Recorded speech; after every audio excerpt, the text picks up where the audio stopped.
ओम नमो भगवते वासुदेवाय। बड़ों को प्रणाम और छोटों को प्यार। आज हम भगवान विष्णु और माँ लक्ष्मी की कथा का श्रवण करेंगे। मन को शांत और कथा को धैर्य से सुने। कथा को पूरा सुनने से उसका पूर्ण फल मिलता है। चलिए शुरू करते हैं। परमेश्वर के 3 मुख्य स्वरूपों में से एक भगवान विष्णु जी का नाम स्वयं ही धन की देवी माँ लक्ष्मी जी के साथ लिया जाता है।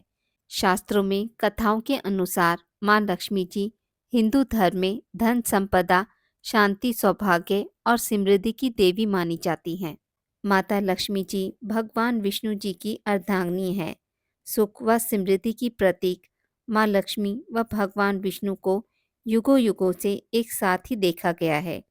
यदि कोई व्यक्ति अपने जीवन में धन का वास चाहता है तो हमेशा ही माँ लक्ष्मी के साथ भगवान विष्णु की आराधना अवश्य करे। इन दोनों का रिश्ता काफी शुद्ध व सर्वश्रेष्ठ माना जाता है। परंतु ऐसा क्या हुआ था जो लक्ष्मी जी के कारण भगवान विष्णु की आंखें भर आई। एक कथा के अनुसार लक्ष्मी जी की किसी बात से विष्णु जी इतने निराश हो गए। एक बार भगवान विष्णु जी शेषनाग पर बैठे बैठे उदास हो गए और धरती पर जाने का विचार बनाया। धरती पर जाने का मन बनाते ही विष्णु जी जाने की तैयारी में लग गए। अपने स्वामी को तैयार होता देखकर लक्ष्मी जी ने उनसे पूछा, स्वामी आप कहाँ जाने की तैयारी में लगे हैं। जिसके उत्तर में विष्णु जी ने कहा, हे देवी, मैं धरती लोक पर घूमने जा रहा हूँ। यह सुन माता लक्ष्मी जी का भी धरती पर जाने का मन हुआ और उन्होंने श्री हरि से इसकी आज्ञा मांगी। लक्ष्मी जी द्वारा प्रार्थना करने पर भगवान विष्णु जी बोले, आप मेरे साथ चल सकती हो, लेकिन एक शर्त पर।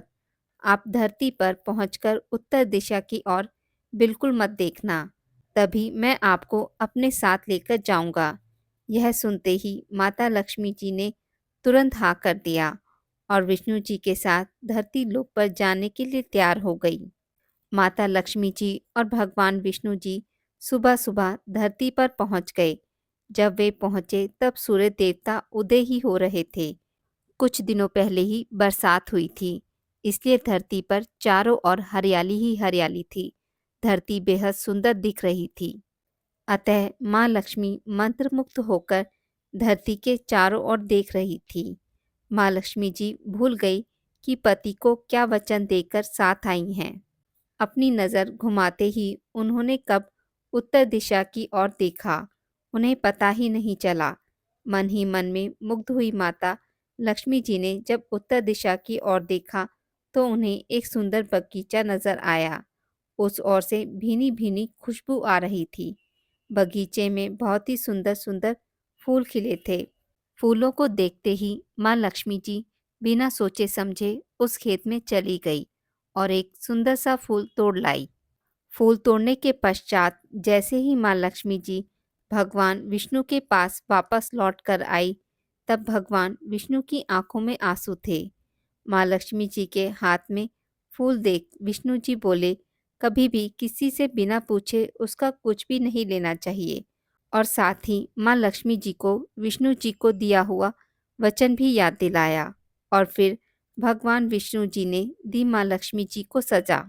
माँ लक्ष्मी जी को अपनी भूल का जब आभास हुआ तो उन्होंने भगवान विष्णु जी से इस भूल की क्षमा मांगी। विष्णु जी ने कहा कि आपने जो भूल की है उसकी सजा तो आपको अवश्य मिलेगी। जिस माली के खेत से आपने बिना पूछे फूल तोड़े हैं, यह एक प्रकार की चोरी है। इसलिए अब आप 3 वर्षों तक माली के घर नौकर बनकर रहो। उसके बाद मैं आपको वैकुंठ में वापस बुलाऊंगा। भगवान विष्णु जी का आदेश माता लक्ष्मी जी ने चुपचाप सर झुकाकर मानना स्वीकार किया। जिसके बाद माँ लक्ष्मी जी ने एक गरीब औरत का स्वरूप धारण किया और उस खेत के मालिक के घर चली गई। माधव नाम के उस मालिक का एक झोपड़ा था, जहाँ माधव पत्नी, 2 बेटे और 3 बेटियों के साथ रहता था। माता लक्ष्मी जी जब एक साधारण औरत बनकर माधव के झोपड़े पर पधारी तो माधव ने पूछा, बहन आप कौन हो। तब माँ लक्ष्मी ने कहा, मैं एक गरीब औरत हूँ। मेरी देखभाल करने वाला कोई नहीं। मैंने कई दिनों से खाना भी नहीं खाया। मुझे कोई भी काम दे दो, मैं तुम्हारे घर का काम कर लिया करूँगी और इसके बदले में आप मुझे अपने घर एक कोने में आसरा दे देना। माधव बहुत ही अच्छे दिल का मालिक था। उसे दया आ गई, लेकिन उसने कहा, बहन, मैं तो बहुत ही गरीब हूँ।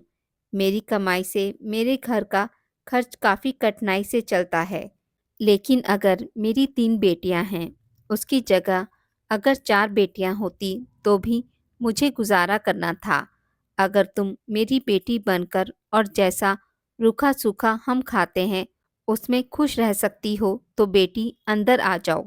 माधव ने माँ लक्ष्मी को अपने झोपड़े में शरण दी और माँ लक्ष्मी जी 3 साल तक उस माधव के घर पर नौकरानी बनकर रही।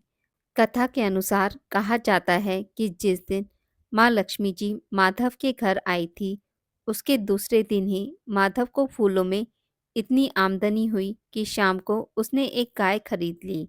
फिर धीरे धीरे माधव ने जमीन खरीद ली और सबने अच्छे अच्छे कपड़े भी बनवा लिए। कुछ समय बाद माधव ने एक बड़ा पक्का घर भी बनवा लिया। माधव हमेशा सोचता था कि मुझे यह सब इस महिला के आने के बाद मिला है। इस बेटी के रूप में मेरी किस्मत आ गई है। एक दिन माधव जब अपने खेतों में काम खत्म करके घर आया तो उसने अपने घर के द्वार पर गहनों से लदी एक देवी स्वरूप औरत को देखा। जब निकट गया तो उसे आभास हुआ कि यह तो मेरी मुंह बोली चौथी बेटी यानी वही औरत है। कुछ समय के बाद वह समझ गया कि यह देवी कोई और नहीं बल्कि स्वयं माँ लक्ष्मी है। यह जानकर माधव बोला, हे माँ, हमें क्षमा करें। हमने आपसे अनजाने में ही घर और खेत में काम करवाया। हे माँ, यह हमसे कैसा अपराध हो गया। हे माँ, हम सबको माफ़ कर दें। यह सुन माँ लक्ष्मी जी मुस्कुराई और बोली, हे माधव, तुम बहुत ही अच्छे और दयालु व्यक्ति हो। तुमने मुझे अपनी बेटी की तरह रखा, अपने परिवार का सदस्य बनाया।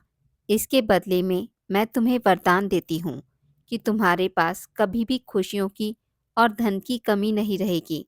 तुम्हें सारे सुख मिलेंगे जिसके तुम हकदार हो। इसके पश्चात माँ लक्ष्मी जी अपने स्वामी श्री हरि के द्वारा भेजे रथ में बैठकर बैकुंठ चली गई।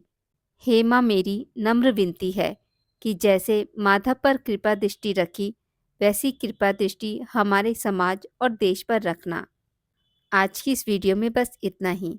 मित्रों, अगर आपको मेरी वीडियोस पसंद आती हैं तो इसे लाइक और शेयर ज़रूर करें और पूजा पाठ से जुड़ी जानकारी के लिए मेरे चैनल को सब्सक्राइब करना ना भूलें।